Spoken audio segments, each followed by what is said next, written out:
Sarah Martinez pulled her pickup truck into the dusty parking area of the downtown construction site at exactly 6 in the morning. The October air was crisp in Denver, and she could see her breath as she stepped out of the vehicle. She grabbed her hard hat from the passenger seat and took a deep breath, knowing that today would be different from any other day in her 3 years since leaving the military. The 40-story office complex rising from the ground represented the biggest project Martinez Construction had ever undertaken. Her uncle Roberto had built the family business from nothing over 25 years, starting with small residential jobs and gradually working his way up to commercial projects. When he offered Sarah the site supervisor position 6 months ago, she knew it wasn't just because of her last name. She had proven herself on smaller jobs, demonstrating an unusual combination of technical knowledge, organizational skills, and an ability to solve problems that left even veteran contractors scratching their heads. But this project was different. The crew was different. These weren't the familiar faces from the residential teams who had grown to respect her over the past 3 years. This was a collection of subcontractors, union workers, and specialists from across the region, most of whom had never worked with a female supervisor before. As Sarah walked toward the construction trailer that served as the site office, she noticed clusters of workers already gathering near their vehicles. Coffee cups steamed in the morning air, and she could hear fragments of conversation carried on the wind. She caught her name mentioned more than once, along with words like diversity hire and Roberto's little princess. Sarah had heard it all before. At 28, she had faced skepticism and discrimination in environments far more hostile than a construction site.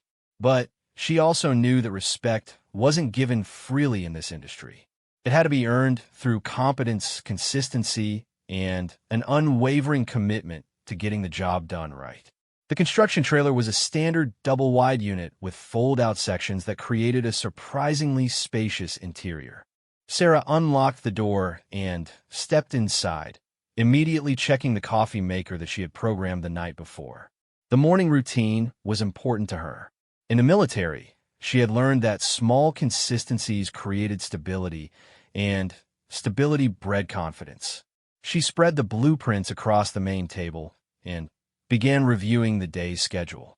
The concrete crew was set to pour the foundation for the building's east wing, a complex operation that required precise timing and coordination between multiple teams. The electrical rough-in was scheduled to begin on the 3rd floor, while the plumbing crew needed to complete their underground work before the concrete pour could proceed. At 6:30 sharp, Sarah stepped outside the trailer and walked to the center of the site where the morning briefing traditionally took place. The crew gathered slowly, some men arriving with obvious reluctance. She counted 43 workers in total, representing 8 different trade specialties. "Good morning, everyone," Sarah began, her voice carrying clearly across the group. "For those who haven't met me yet, I'm Sarah Martinez, your site supervisor. I know some of you might have questions about my qualifications or experience, and I respect that. This is a big project, and you want to know that the person coordinating your work knows what they're doing." A few men exchanged glances. Tony Bergman, a burly foreman with the concrete crew, crossed his arms and shifted his weight from one foot to the other. Sarah had researched every key player on the project, and she knew that Tony had 30 years of experience and a reputation for not suffering fools gladly. "Here's what I can tell you about myself," Sarah continued. "I've been working construction for 3 years, and I've never had a project finish late or over budget. I've also never had a serious safety incident on any job I've supervised. My background before construction was in operations management in a high-stress environment, and I understand how important communication and planning are to keeping everyone safe and productive." "What kind of operations management?" called out Mike Dutton, an electrician who looked to be in his 50s. "Military," Sarah replied simply. 8 years, honorable discharge." This seemed to satisfy some of the men, though she noticed others remained skeptical. Military experience was generally respected in blue-collar environments, but she could see that some crew members were still processing the idea of taking direction from someone who looked like she should be serving them coffee rather than supervising their work. Today's priority is the East Wing Foundation, Sarah continued, consulting her clipboard. Tony, your crew needs to start the pour at 8:30 sharp. That gives us 2 hours to confirm that electrical and plumbing rough-ins are complete and inspected. Mike, I need your underground conduit work signed off by 7:45. Tony stepped forward slightly. You sure about that timeline? Because if we start pouring and find out there's a problem with the electrical or plumbing, we're looking at a major delay and probably $20,000 in wasted concrete. I'm sure, Sarah replied. But I appreciate you bringing up the concern. That's exactly the kind of communication that prevents problems. What Tony didn't know was that Sarah had been on site until nearly 9 o'clock the previous evening, personally inspecting every connection, every run of conduit, and every pipe joint. She had also reviewed the inspection reports and confirmed with the city building department that all necessary approvals were in place. Let's walk through the sequence, Sarah said, leading the group toward the East Wing area. Electrical rough-in was completed yesterday at 4 p.m. City inspection happened at 5 p.m., passed without issues. Plumbing connections were pressure tested yesterday evening, all systems holding pressure overnight. She pointed to various locations as she spoke, demonstrating detailed knowledge of every aspect of the work. Several crew members seemed surprised by the specificity of her information. The concrete trucks are scheduled to arrive at 8:30, 8:45, and 9 a.m. We'll need traffic control on 17th Street starting at 8:15. Danny, that's your crew's responsibility. Danny Rodriguez, the traffic control coordinator, nodded. We'll be ready. Weather forecast shows clear skies until 2 p.m., then a 30% chance of light rain. We should have the pour completed and initial curing started well before any weather becomes a factor. As the briefing continued, Sarah noticed the crew's body language beginning to shift. The initial skepticism was being replaced by something closer to cautious respect. She was demonstrating the kind of detailed preparation and system-wide thinking that experienced construction workers appreciated. One more thing, Sarah added. I know this is the first day for most of you working under my supervision. I want you to know that my door is always open if you have concerns, suggestions, or problems that need attention. I'd rather hear about a potential issue at 7 a.m. than deal with an actual problem at 3 p.m. The crew began to disperse to their various responsibilities, but Tony Bergman lingered behind. You seem to know what you're talking about, he said, his tone neutral but not unfriendly. I try to be prepared, Sarah replied. Military, huh? What branch? Navy. Tony nodded slowly. My son's in the Navy. Stationed in Norfolk right now. What did you do? Sarah hesitated for just a moment. Her military service was something she rarely discussed in detail, partly because it was classified and partly because it tended to dominate conversations in ways that weren't always helpful. Special operations, she said finally. 8 years, multiple deployments. This seemed to register with Tony, but he didn't press for details. Well, special operations or not, construction's a different animal. But you seem to have done your homework. I appreciate that, Tony. And I want you to know that I value your experience. If you see me making a mistake or missing something important, I need you to speak up. Tony studied her face for a moment, perhaps trying to reconcile her appearance with her background and the confidence she projected. Fair enough, he said finally. As the morning progressed, Sarah moved continuously around the site, checking progress, answering questions, and coordinating between different crews. She noticed that workers initially approached her with a certain wariness, as if they expected her to be incompetent or to assert authority without earning it. But as the day wore on, that dynamic began to change. When the electrical crew discovered a minor discrepancy in the blueprint specifications, Sarah didn't panic or defer to others. Instead, she consulted the original architectural drawings, contacted the design engineer by phone, and had a solution implemented within 30 minutes.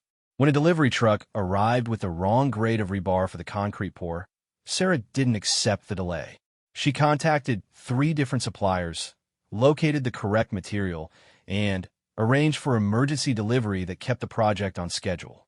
By lunchtime, the foundation pour was proceeding smoothly, and Sarah allowed herself a moment of satisfaction.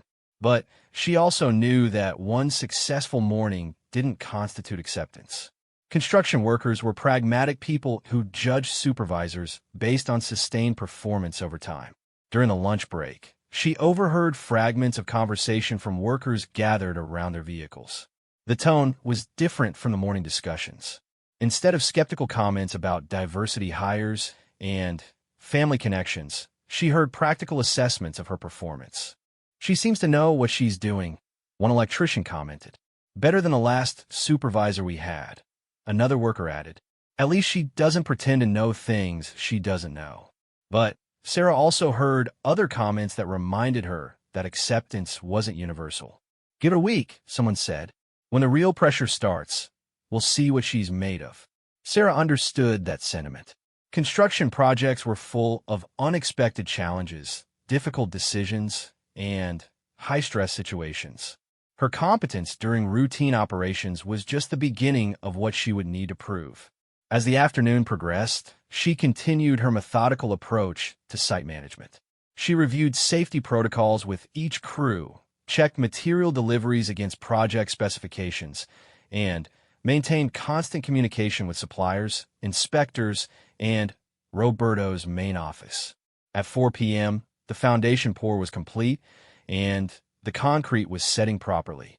The electrical crew had made solid progress on the third floor, and the plumbing team was ahead of schedule on their underground installations. Sarah stood in the construction trailer, updating project logs and preparing the next day's work schedule. Through the window, she could see workers beginning to clean up their areas and prepare to leave for the day. Her radio crackled to life. "Sarah, this is Tony. Can you come out to the East Wing? We've got a situation." Sarah grabbed her hard hat and hurried across the site. She found Tony standing next to the freshly poured foundation with a concerned expression on his face. "What's the problem?" she asked.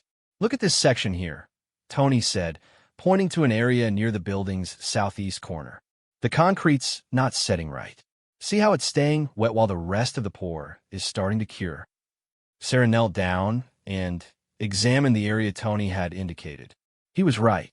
While most of the foundation showed signs of proper curing, this particular section remained unusually wet and had a slightly different color.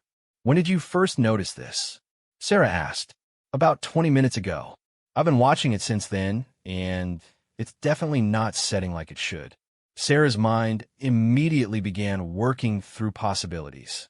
Different concrete mix ratios, contamination, temperature variations, underlying soil conditions.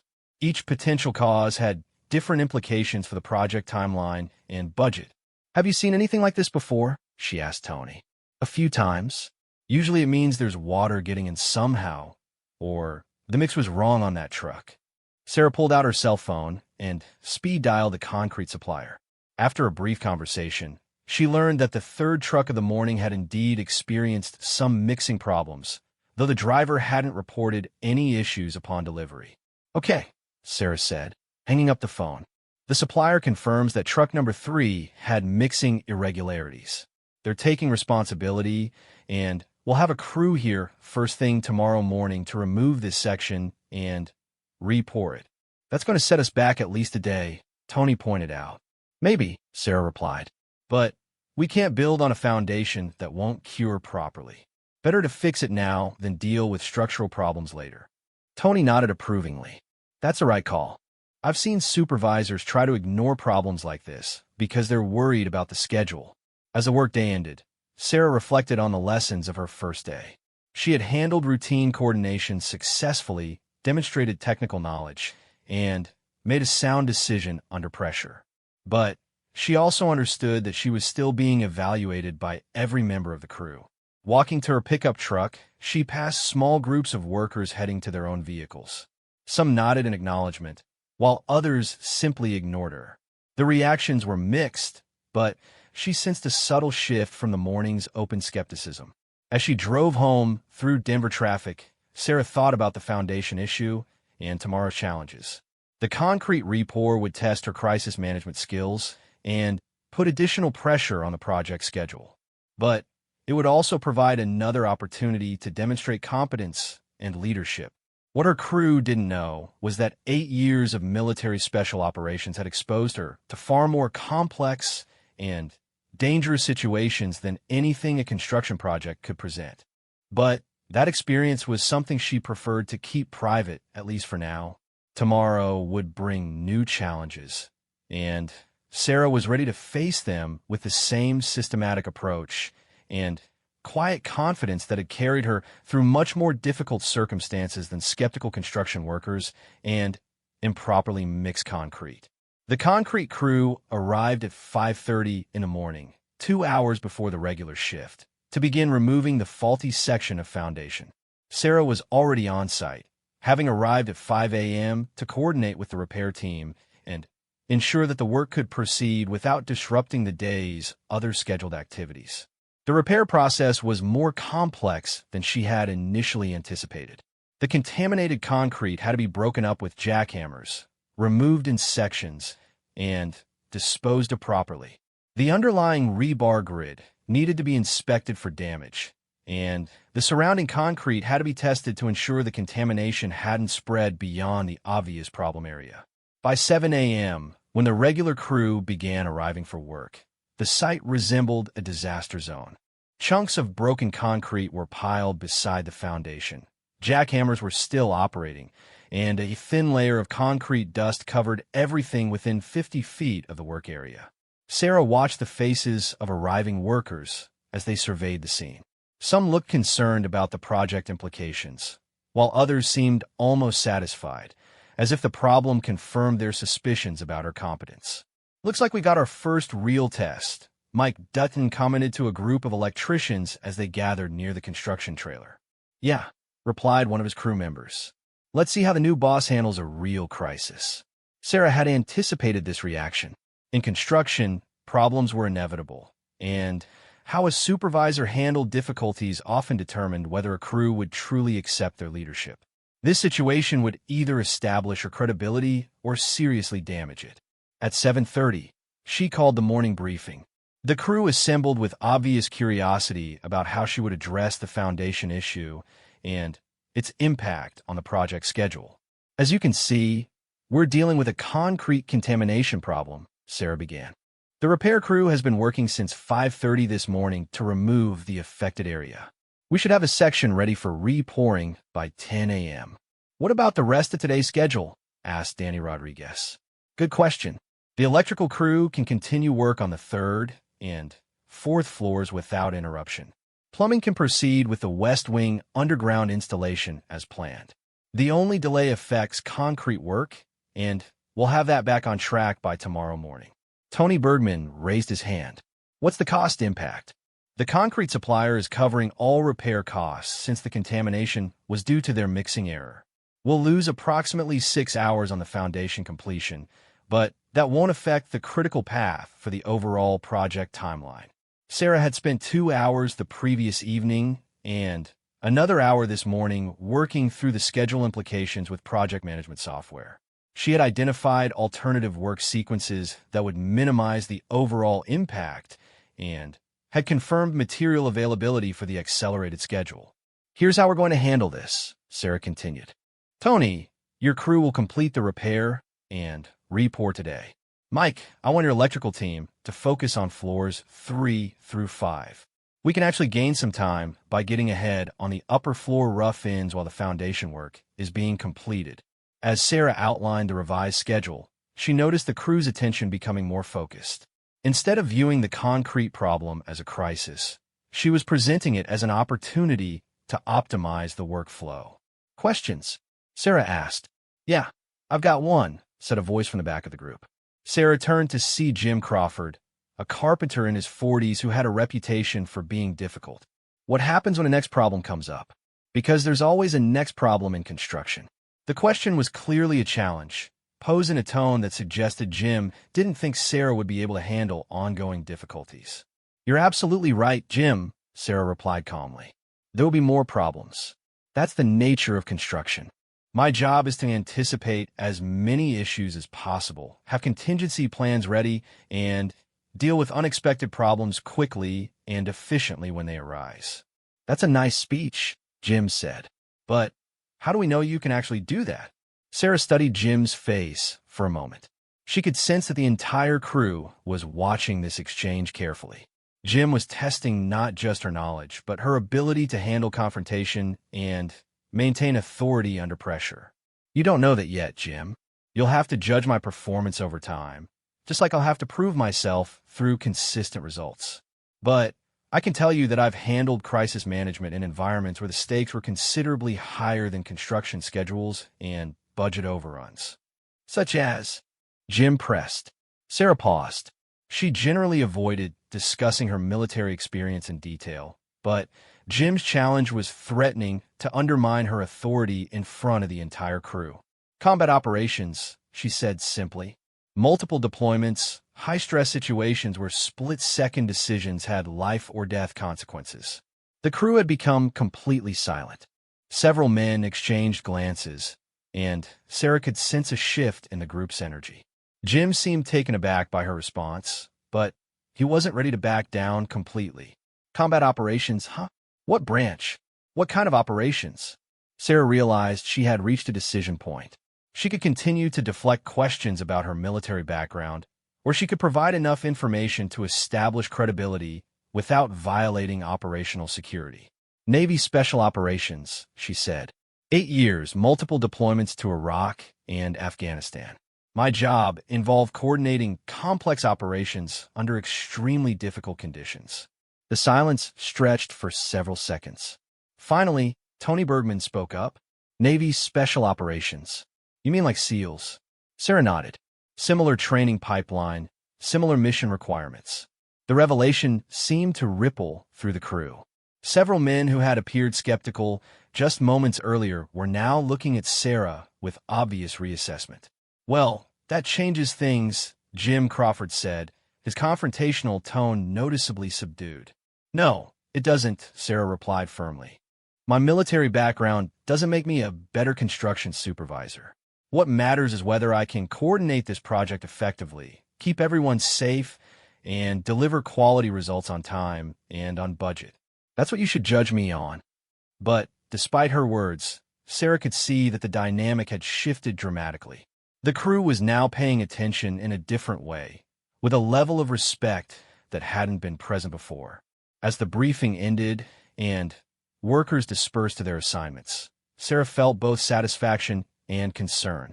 The revelation about her military background had clearly enhanced her credibility, but she didn't want to rely on past achievements to maintain authority. She needed to prove herself through construction competence, not military credentials.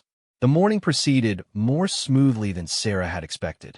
The concrete repair crew worked efficiently, and the contaminated section was completely removed and prepared for repouring by 9:30.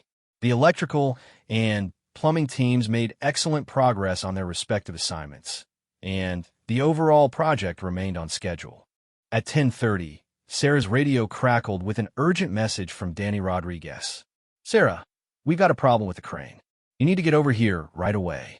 Sarah hurried across the site to the tower crane that was essential for moving materials to the upper floors of the building. She found Danny standing with the crane operator, both men looking concerned. What's the situation? Sarah asked. Hydraulic failure, the crane operator explained. Lost pressure in the main lift system about 10 minutes ago. The crane stuck with a load of steel beams suspended at the 7th floor. Sarah looked up at the crane's hook, which indeed held a bundle of steel beams hanging motionless in the air. The suspended load represented both a safety hazard and a major operational problem. How long will it take to repair? She asked. That depends on what's causing the pressure loss, the operator replied. Could be a blown seal, could be a hydraulic line failure, could be pump problems. We won't know until we get a technician out here to diagnose it. And how long will that take? Service call could be 2 to 4 hours, depending on their schedule. Then, repair time on top of that. Sarah's mind immediately began working through the implications. The suspended steel beams couldn't be left hanging indefinitely, and no work could proceed on the upper floors until the crane was operational. Depending on the repair time, This could set the project back by a full day or more. What about bringing in a backup crane? She asked. There's a mobile crane company about 20 miles from here, Danny replied. But they need several hours to get a unit large enough to handle this kind of load, and the setup time would be significant. Sarah pulled out her phone and called 3 different crane service companies. The first 2 couldn't provide emergency service until the following day. The third company had a technician available, but couldn't guarantee arrival before 2 p.m. As she made her phone calls, Sarah noticed that workers throughout the site had stopped their activities to watch how she would handle this new crisis. The crane failure was exactly the kind of unpredictable problem that tested a supervisor's ability to think quickly and maintain project momentum. Okay, Sarah said, hanging up from her final call. Here's what we're going to do. Danny, I want you to coordinate with the crane operator to safely lower that suspended load using the manual backup system. That'll take a while, Danny replied. Maybe 2 hours to get down safely. That's fine. While you're doing that, I'm going to have Mike's electrical crew focus on ground-level work in the West Wing, and Tony's concrete team can get ahead on preparation for tomorrow's East Wing pour. What about the crane repair? The crane operator asked. I've got a service technician coming at 2 p.m., but I'm also having a backup mobile crane delivered this afternoon as insurance. If the repair takes longer than expected, we'll have the mobile unit ready to go first thing tomorrow morning.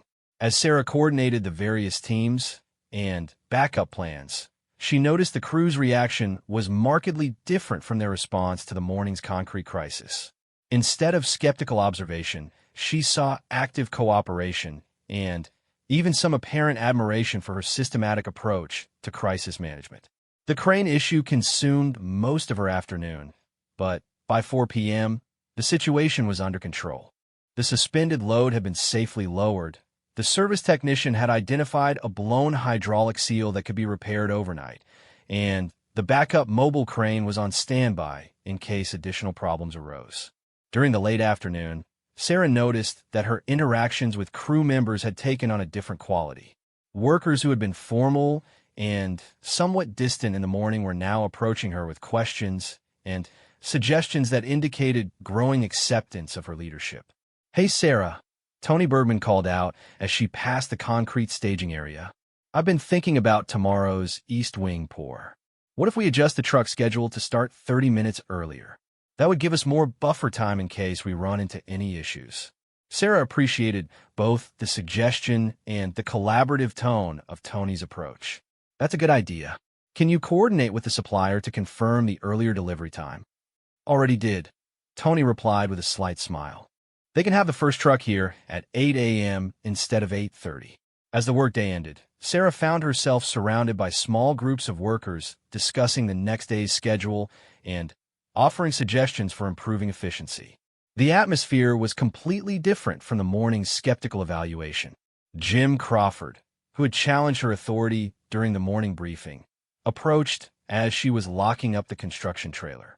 Sarah, I owe you an apology, he said. I was testing you this morning, and I probably came across as disrespectful. You were doing your job, Jim. You wanted to make sure I could handle pressure and unexpected problems. I respect that. Yeah, well, you handled the day like a pro. The concrete issue, the crane failure, keeping everything coordinated. I've worked with a lot of supervisors over the years, and most of them would have been running around like chickens with their heads cut off. I appreciate that, Jim, and I want you to know that I value your experience. If you see me making mistakes or missing important details, I need you to speak up. Fair enough, Jim replied. By the way, Navy SEALs, huh? That explains a lot. Sarah smiled, but didn't elaborate. As she drove home through Denver traffic, she reflected on the day's events and the gradual shift in her relationship with the crew. The concrete contamination and crane failure had provided exactly the kind of test she knew would come sooner or later. Her ability to handle multiple crises simultaneously, maintain project momentum, and coordinate complex solutions had apparently satisfied the crew's concerns about her competence. But Sarah also understood that acceptance was fragile and had to be maintained through consistent performance. Construction workers were practical people who judged supervisors based on results, not credentials. Her military background had opened the door to respect, but her construction competence would determine whether that respect continued. As she pulled into her driveway, Sarah felt cautiously optimistic about her progress with the crew. Tomorrow would bring new challenges, but she was confident that she had begun to establish the credibility necessary for long-term success on the project. What she didn't yet realize was that her most difficult test was still to come, and it would require not just technical competence, but the kind of physical courage and leadership under extreme pressure that only her military training had prepared her for. 3 weeks had passed since the crane incident, and Sarah had settled into a comfortable rhythm with her crew. The foundation work was complete, the steel frame was rising steadily, and the project remained ahead of schedule. The initial skepticism had largely given way to professional respect, and Sarah felt that she had successfully established her credibility as a site supervisor. It was a Tuesday morning in early November when everything changed. Sarah arrived at the site at her usual 6 a.m. to find thick fog blanketing the downtown area. Visibility was limited to about 50 feet, and the upper floors of the building structure disappeared completely into the gray mist. She checked the weather forecast and saw that the fog was expected to lift by mid-morning, so she decided to proceed with the planned work schedule. The day's primary objective was to complete the steel beam installation for the 8th floor. This required coordination between the tower crane operator, the ironworkers, and the ground crew responsible for staging materials.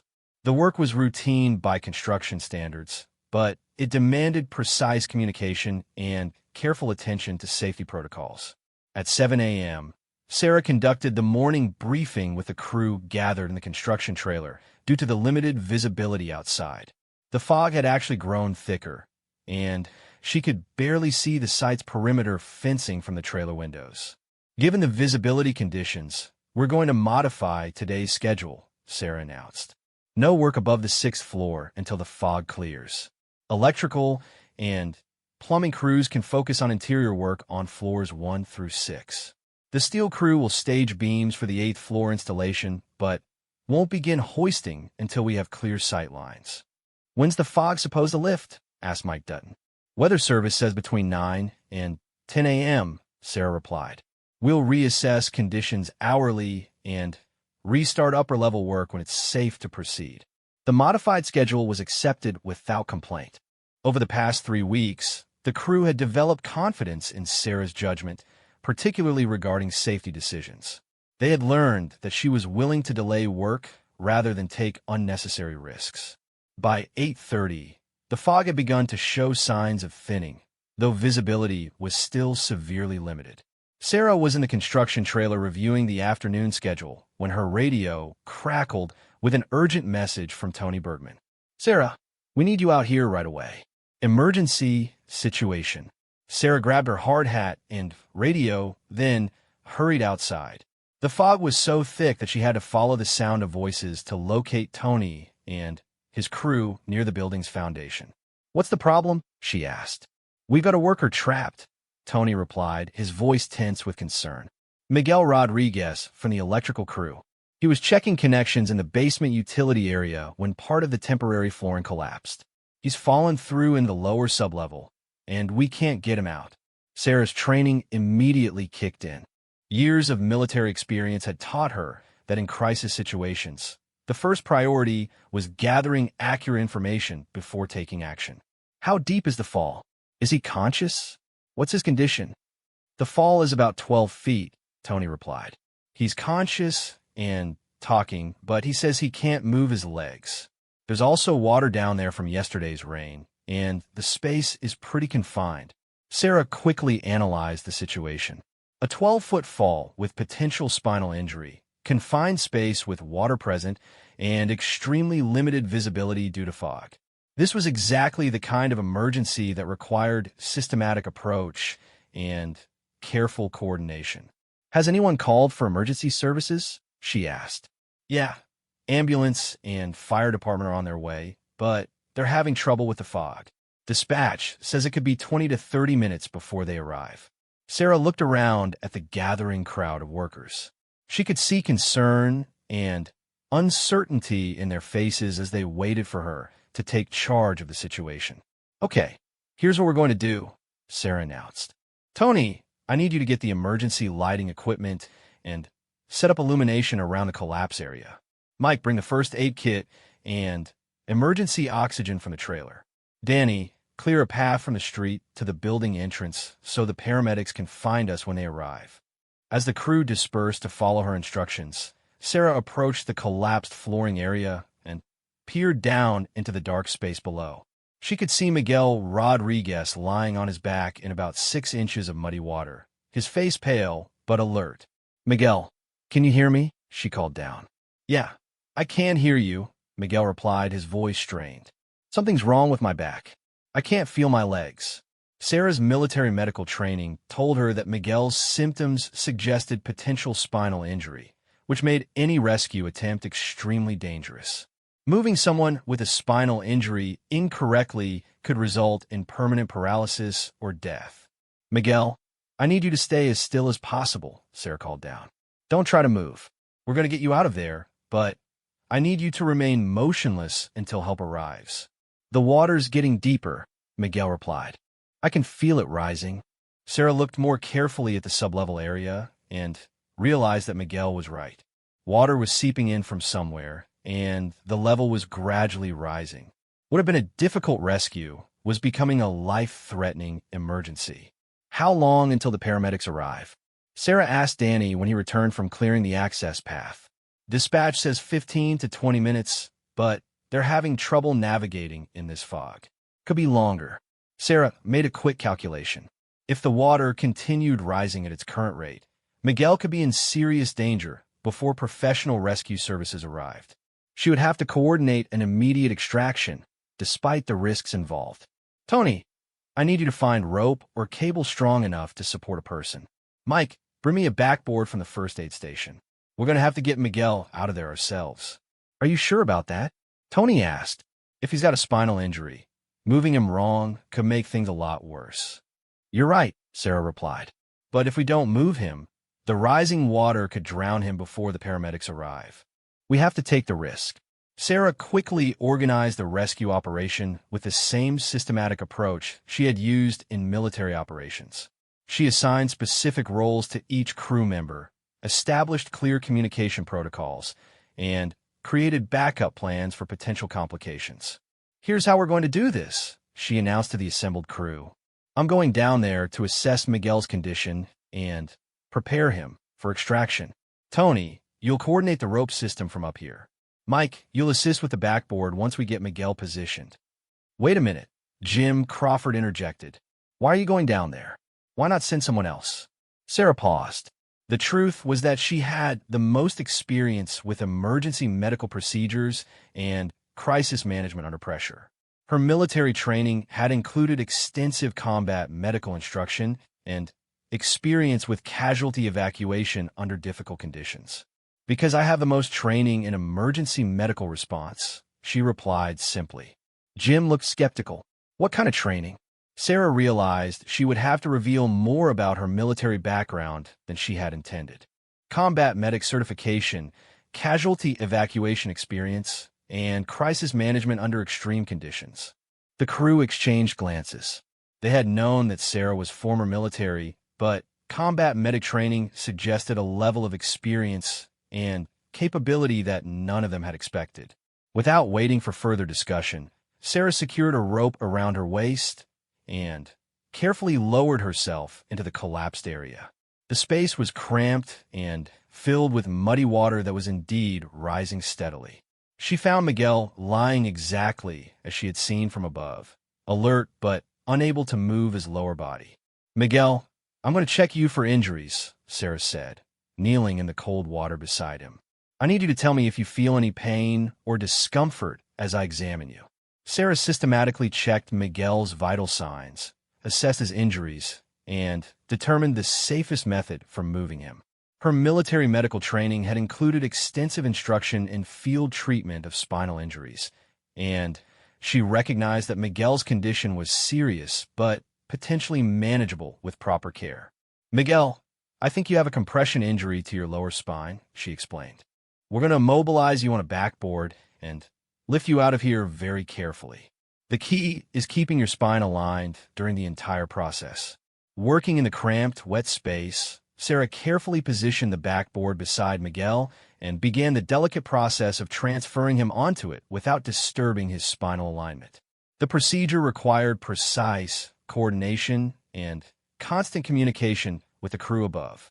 "Tony, I need you to lower the head restraint system," Sarah called up. "Mike, when I give the signal, I want you to help guide the backboard as we lift Miguel." The extraction process took nearly 20 minutes of careful, methodical work. Sarah coordinated every movement, ensuring that Miguel's head and spine remained perfectly aligned throughout the transfer. Despite the difficult conditions and time pressure, the operation proceeded smoothly. As Miguel was finally lifted to ground level, the sound of sirens could be heard approaching through the fog. The paramedics arrived just as Sarah climbed out of the collapsed area, muddy and exhausted but satisfied that the rescue had been successful. "What's the patient's condition?" the lead paramedic asked as his team took over Miguel's care. "Probable compression injury to the lumbar spine," Sarah reported. "Patient has been immobilized on a backboard. Vital signs are stable, and he's remained conscious throughout the incident. Fall was approximately 12 feet onto a hard surface." The paramedic looked at Sarah with surprise. "Are you medical personnel?" "Former military, combat medic training," Sarah replied. "Good work," the paramedic said. "You probably saved this man from serious complications by immobilizing him properly." As the ambulance departed with Miguel, Sarah found herself surrounded by the entire construction crew. The workers were looking at her with expressions of amazement and newfound respect. "I can't believe you went down there," Tony said. "That was incredibly brave." "It was the right thing to do," Sarah replied. "Miguel was in danger, and we had the capability to help him." "Where did you learn to do that medical stuff?" asked Mike Dutton. "That was like watching a professional paramedic work." Sarah realized that she could no longer avoid discussing her military background in detail. The rescue operation had required her to use skills and knowledge that clearly went beyond standard construction experience. "I was trained as a combat medic in the Navy," she said. "Part of my special operations training included advanced medical procedures and casualty evacuation under difficult conditions." "Special operations?" Jim Crawford asked. "Like Navy SEALs?" Sarah nodded. "Similar training pipeline, similar mission requirements." The revelation seemed to hit the crew like a physical impact. Several workers took a step back, and she could see them reassessing everything they thought they knew about their site supervisor. "No wonder you stay so calm under pressure," Tony said. "Combat medic training would explain a lot about how you handle crises." As the morning progressed, and the fog finally began to lift, Sarah reflected on how much her relationship with the crew had changed in the space of a few hours. The emergency had forced her to reveal capabilities and experience that she had preferred to keep private.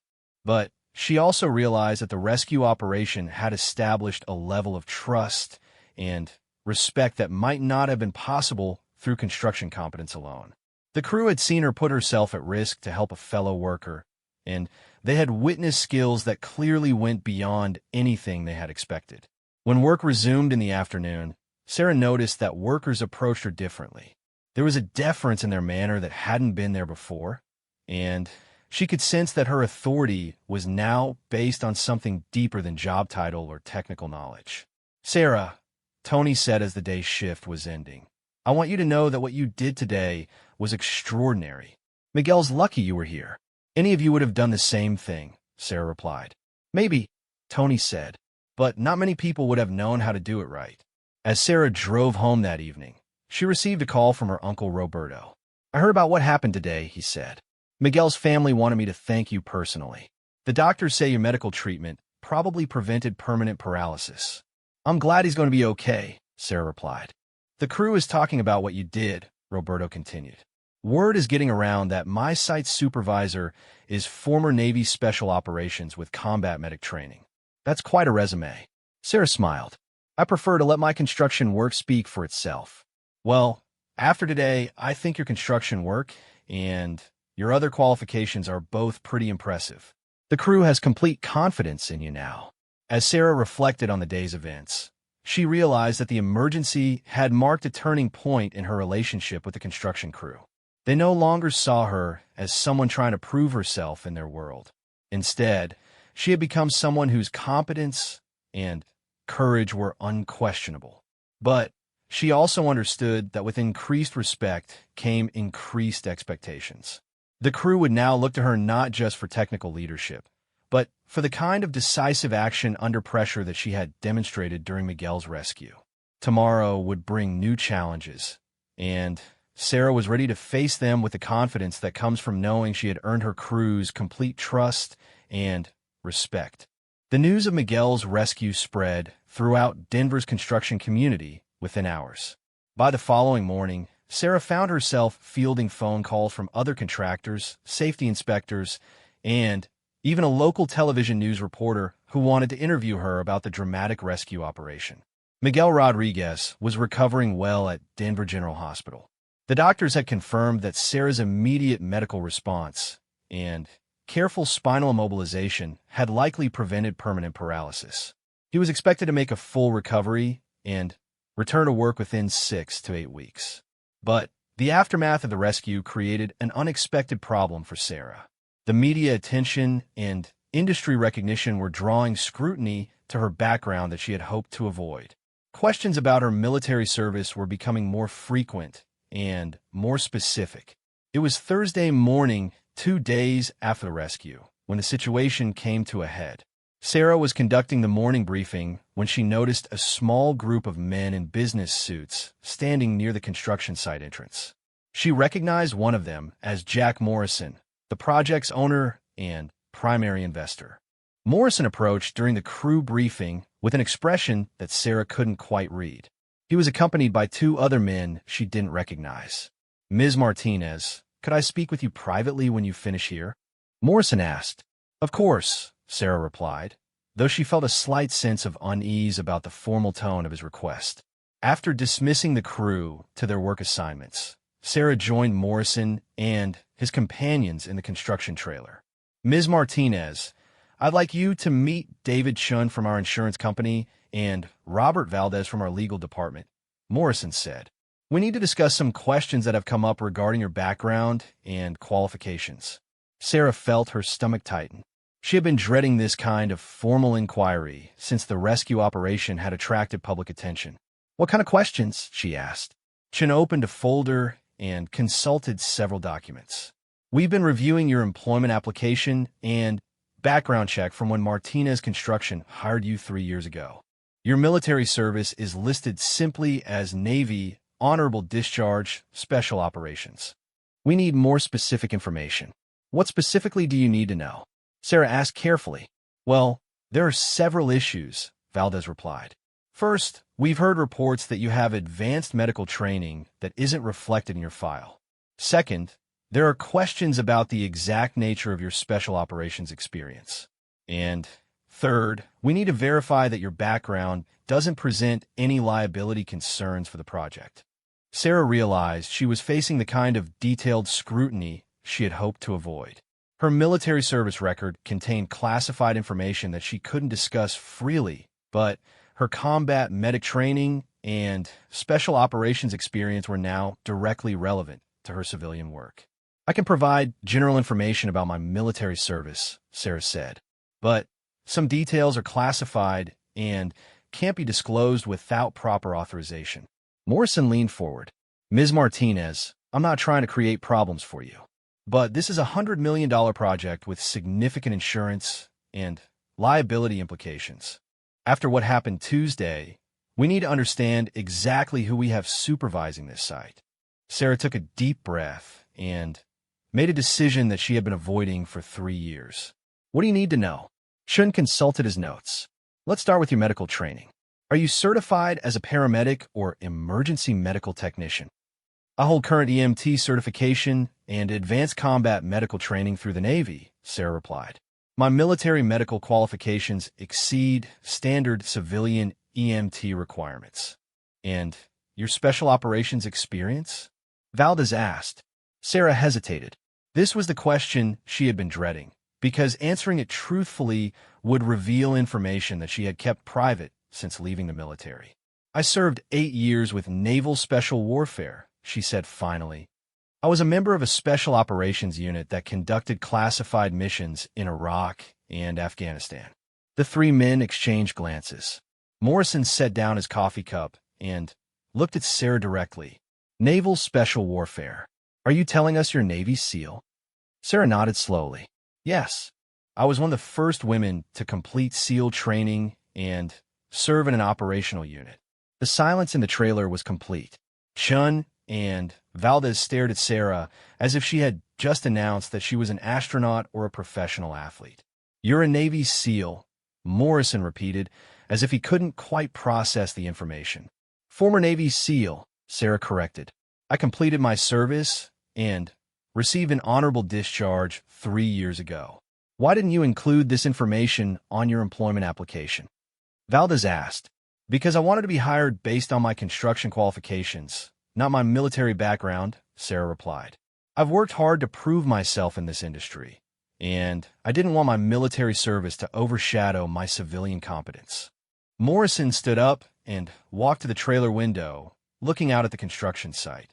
"Ms. Martinez, do you have any idea how extraordinary this information is?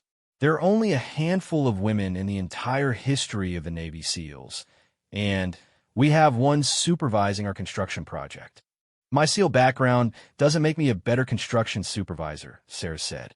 "What matters is my performance on this project and my ability to deliver results." "But it does explain a lot," Chun interjected. "Your crisis management skills, your medical training, your leadership under pressure. These aren't typical construction industry qualifications." "They're also not why my uncle hired me," Sarah pointed out. "He hired me because I demonstrated competence, reliability, and attention to detail on previous projects." Morrison returned to his seat.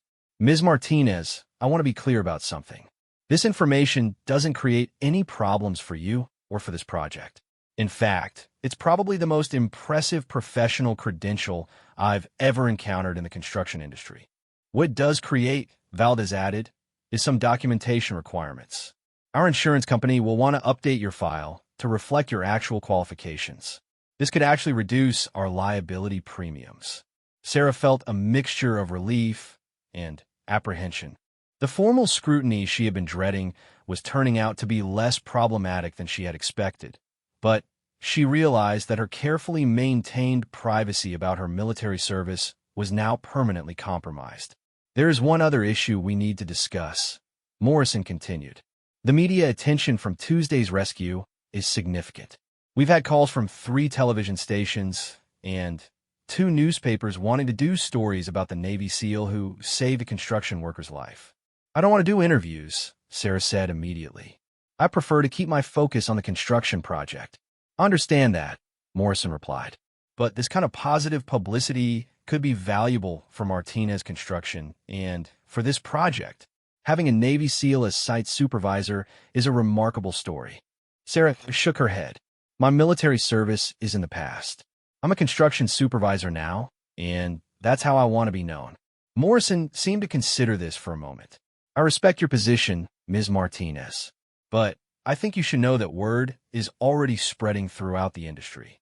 Your crew members have been talking, and other contractors are asking questions." As if to emphasize Morrison's point, Sarah's radio crackled with a message from Tony Bergman. "Sarah, we've got some visitors out here asking questions about you. I want to come take a look." Sarah excused herself and walked outside to find Tony standing with 2 men wearing press credentials. One held a camera while the other carried a notebook. "Ms. Martinez," the reporter called out. "I'm David Kowalski from Channel 7 News. We'd like to ask you a few questions about Tuesday's rescue and your military background." "I'm not interested in doing interviews," Sarah replied politely, but firmly. "But this is an amazing story," Kowalski persisted. "A Navy SEAL working in construction, saving a fellow worker's life. Our viewers would love to hear about your experience."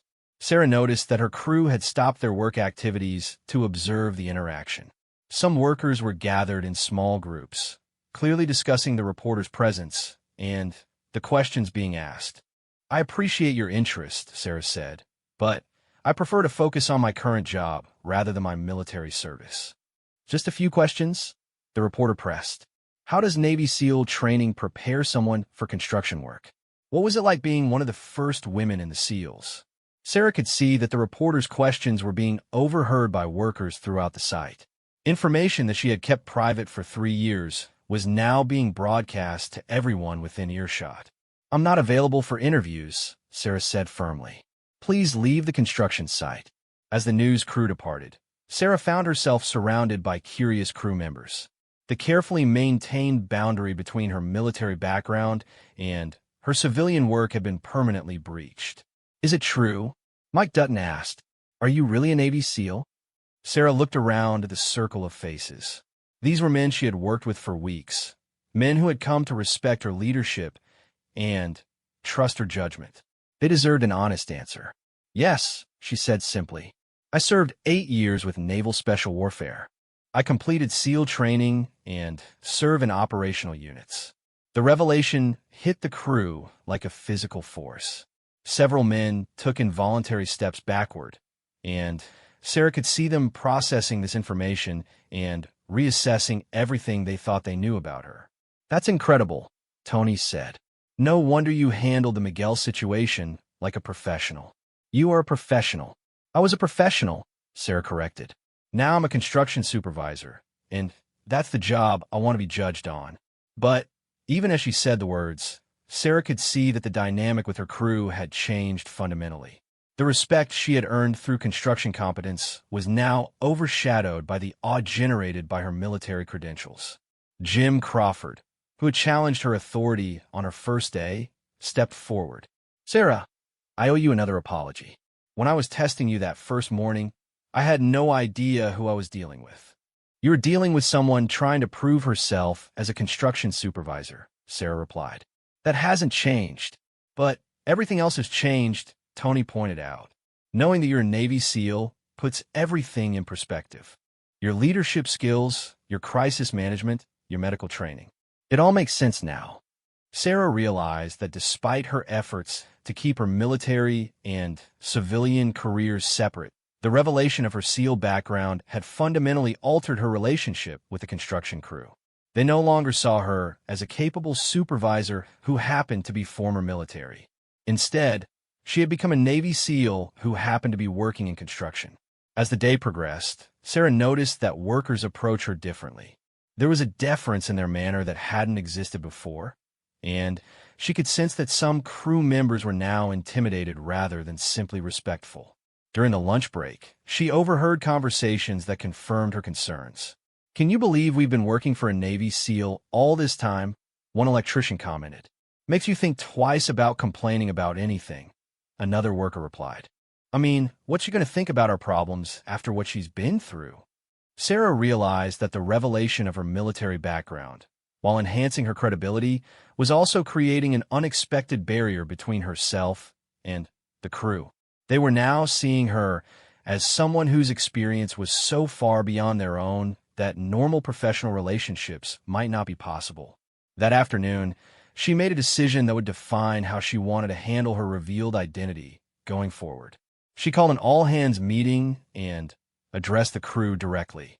I know that learning about my military background has raised questions and changed how some of you see me, she began.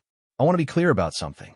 My SEAL training taught me leadership skills, crisis management, and medical procedures that have been useful in civilian life. But it doesn't make me better than anyone else, and it doesn't change the fact that I'm still learning construction every day. She paused and looked around at the assembled workers. What I want from all of you is the same thing I wanted before you knew about my military service.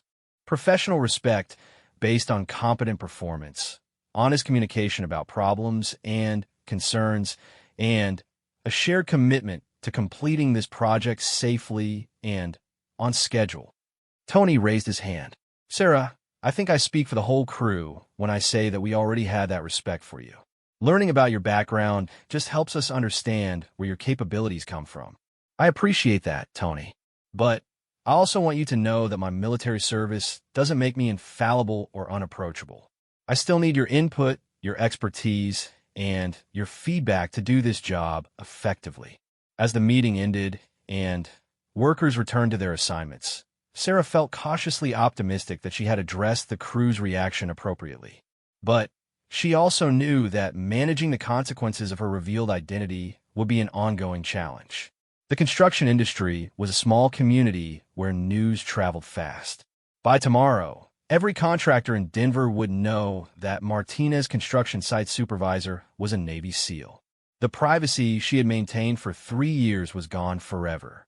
But as Sarah reflected on the day's events, she realized that the revelation might ultimately be positive.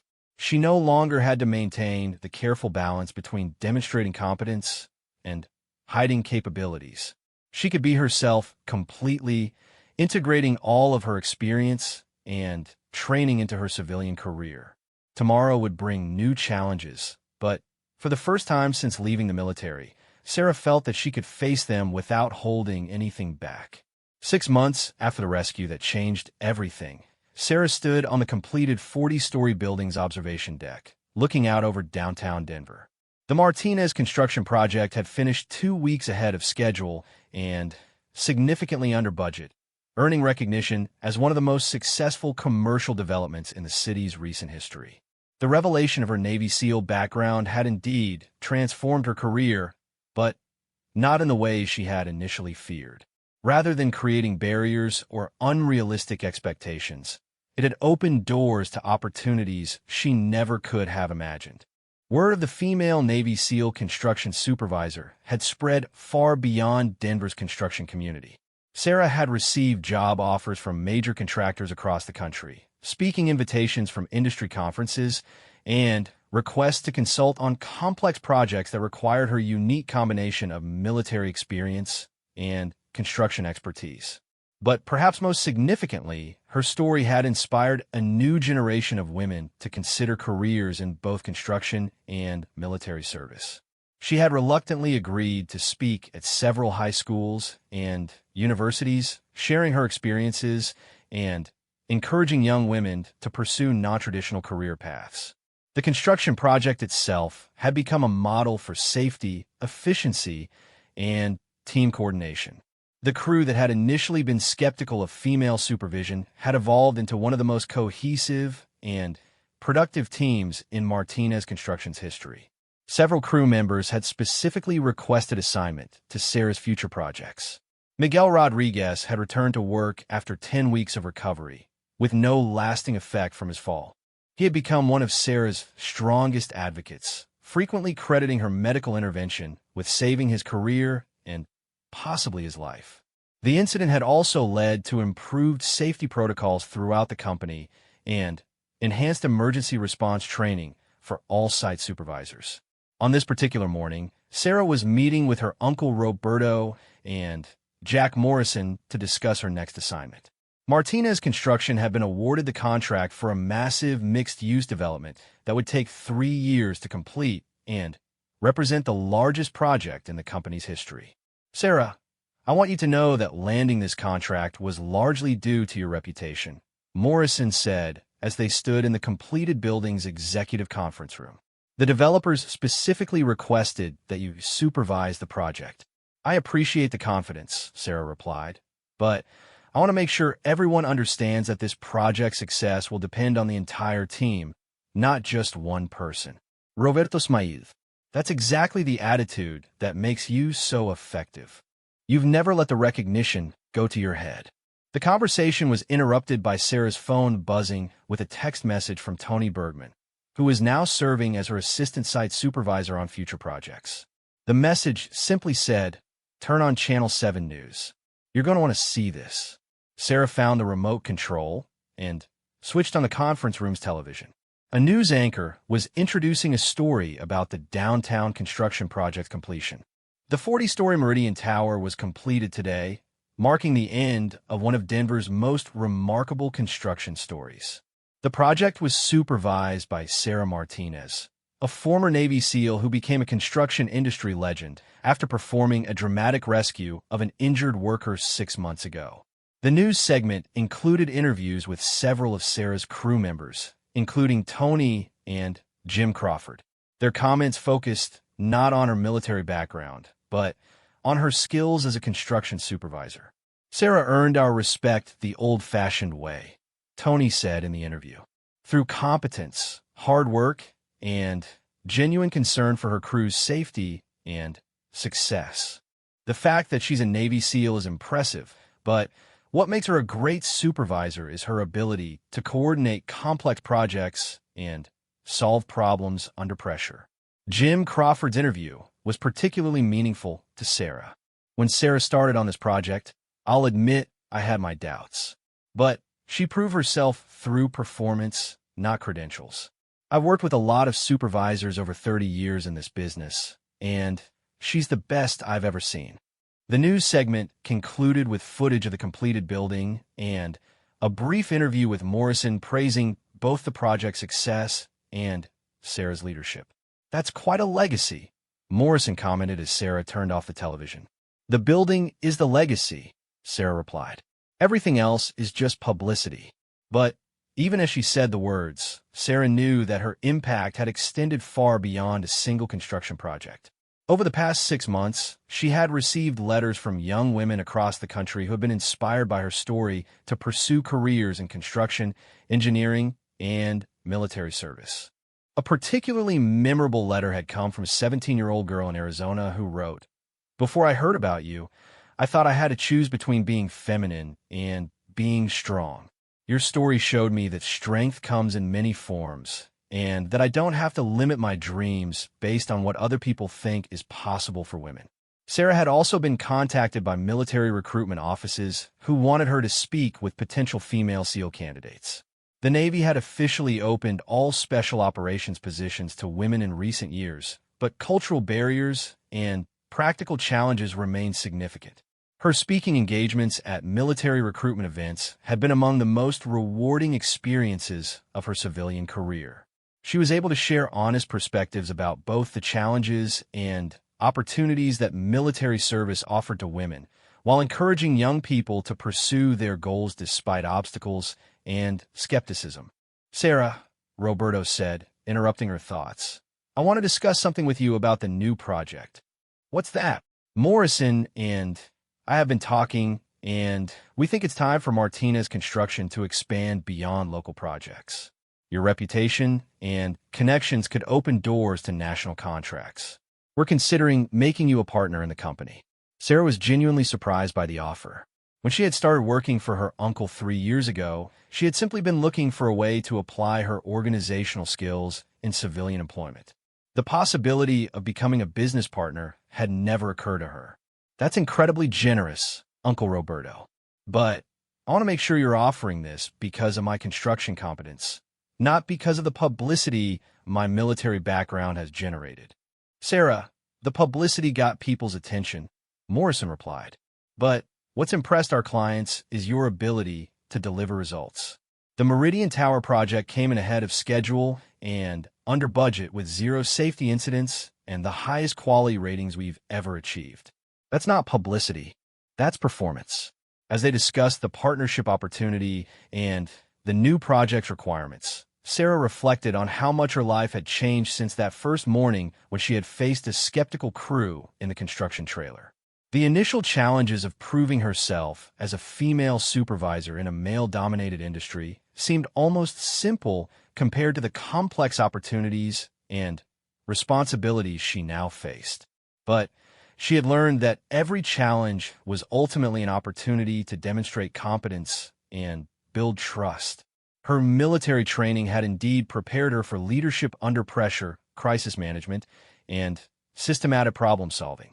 But her success in construction had ultimately been based on the same principles that had guided her throughout her military career: thorough preparation, clear communication, and unwavering commitment to mission accomplishment and team welfare.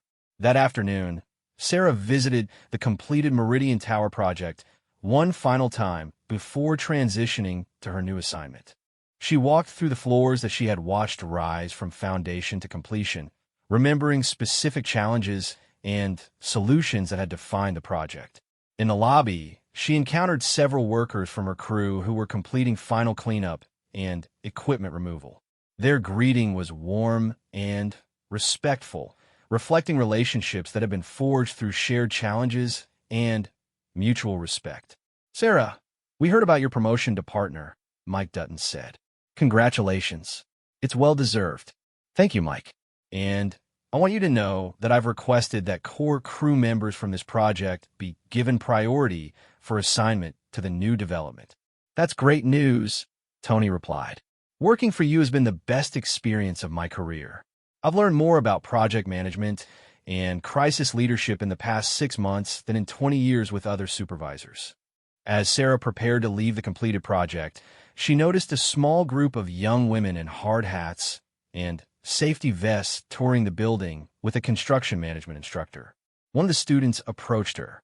"Excuse me, are you Sarah Martinez?" the student asked. "Yes, I am. I'm Jessica Chun. I'm studying construction management at the University of Colorado, and I heard you speak at our career fair last month.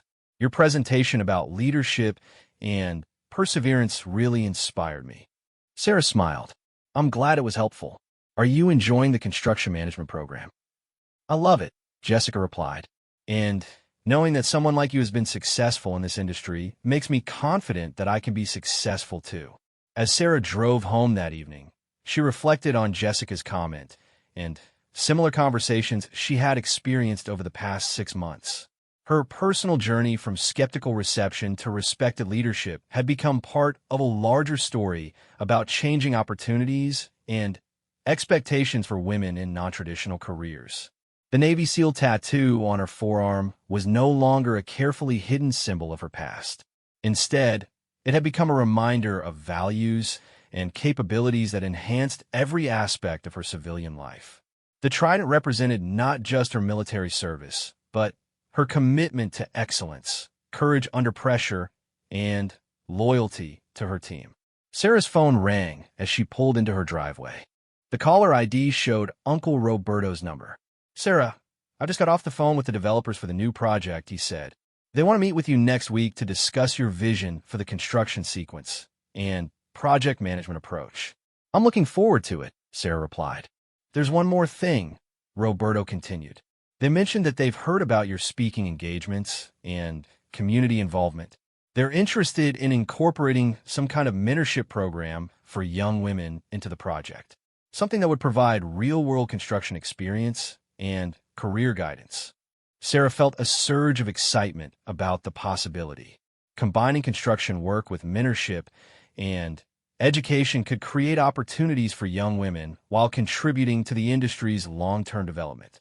"That sounds like an excellent idea, Uncle Roberto. I'd love to discuss how we could structure something like that." As she hung up the phone, Sarah realized that her journey from skeptical reception to respected leadership had evolved into something much larger than personal career success. She was now in a position to influence industry practices, mentor the next generation, and demonstrate that excellence and leadership came in many forms. The woman who had once hidden her Navy SEAL tattoo to avoid prejudice and unrealistic expectations had become someone who wore it as a symbol of the values that guided every aspect of her professional life. The same principles that had made her successful in military special operations, thorough preparation, decisive action under pressure, and unwavering commitment to mission accomplishment and team welfare, had proven equally valuable in construction management. But perhaps most importantly, Sarah had learned that true leadership wasn't about demanding respect based on credentials or past achievements. Instead, it was about earning respect through consistent performance, genuine concern for team welfare, and the courage to do the right thing even when it was difficult. As she prepared for the challenges and opportunities that lay ahead, Sarah knew that her story was no longer just about a woman proving herself in a male-dominated industry. It had become a story about how excellence and leadership could transform not just individual careers, but entire industries and communities. The skeptical construction workers who had once ridiculed her as a fake contractor had become her strongest advocates and most loyal team members. But more importantly, they had learned that strength, competence, and leadership came in many forms, and that judging people based on preconceptions rather than performance was a mistake they would never make again. Sarah's legacy wasn't just a successfully completed building or a profitable construction project. It was the knowledge that she had opened doors for others, challenged assumptions, and demonstrated that with enough determination, preparation, and courage, it was possible to succeed in any environment, regardless of initial skepticism or systemic barriers. The Navy SEAL, trident on her forearm, would always remind her of where she had come from. But the skyline of Denver, with the Meridian Tower standing as a testament to what she had accomplished, represented where she was going, toward a future full of unlimited possibilities and the opportunity to continue making a difference in the lives of others.